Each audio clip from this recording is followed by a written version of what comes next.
দেখো, দেশের জিডিপি বা অর্থনীতির হিসেব মাপার নিয়মে বিরাট বদল। সাধারণ মানুষের জন্য এর মানেটা কি? বদল হলো তাতে আমাদের তোমাদের কাজ কি? তাতে আমাদের কি হবে? দেখো কি বলছে, ভারত সরকার জিডিপি মাপার বেস ইয়ার আগে যেটা ছিল সেটাকে চেঞ্জ করে এখন নতুন একটা বেস ইয়ার ভারত সরকার ধরবে। সেটা হলো গিয়ে 22-23-এর বেস ইয়ার।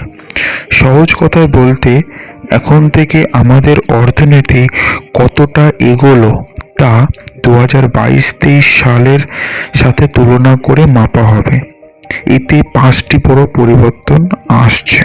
সেটা কি কি পরপর দেখব পয়েন্ট। চাকরি ও পরিবারের হিসেব।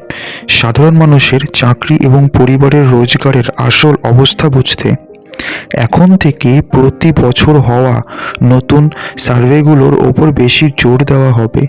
যেরকম একটা PLFS একটা সার্ভে। 2 নম্বর বলছে ডিজিটাল দুনিয়ার হিসেব।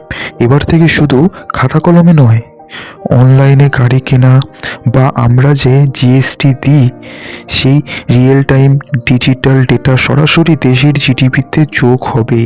3 নম্বর যে কথা বলছে কোম্পানিগুলোর ব্যবসার আসল ছবি।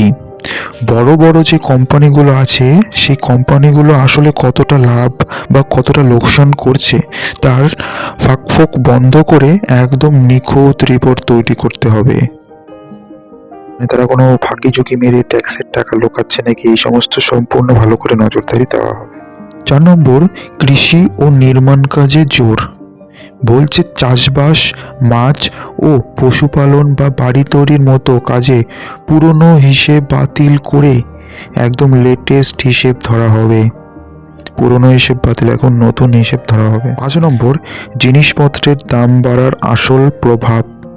জিনিসপত্রের দাম বাড়লে মানে ইনফ্লেশন হলে অনেক সময় ভুল করে মনে হয় দেশের আয় বেড়েছে, এটা মনে হতে অনেক সময়। এই বিভ্রান্তি দূর করতে পুরনো নিয়ম বাতিল করে একদম নতুন ও নিখুঁত এক পদ্ধতি আনা হয়েছে।